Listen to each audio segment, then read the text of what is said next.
Tunawapatia chakula mara 3 kwa siku, tunawapatia uniform, tunawapatia textbooks. Na tunawapatia chakula wanakwenda nacho nyumbani. Tunawapatia bread jioni wanaenda nao 200. Zile pesa ambazo tunachanga kila mwaka wakati wa Ramadhani around 7 million inakwenda kwenye hizo expenses zao. Ni fees, food, textbook, clothing, uniform na hizo. Sasa tumeona wakati umeanza kuwa mgumu, kuchangisha kila mwaka inachokesha. Tukafikiria kwamba lazima pia na project ambayo itatupatia mapato kila mwezi, alafu tuwe tunatoka polepole kwenye shughuli za mchango.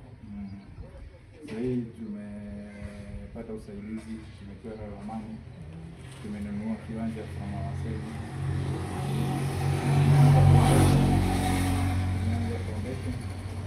Project yenyewe ni building commercial residential ambayo itatukost sisi 53 million. Commercial and residential. Means chini kuna maduka, offices na nini na juu ambao approximately itapatia between 250 na 300. It means sasa tutakuwa toka kidogo kwenye it's a big project. Yeah, it's a very big one.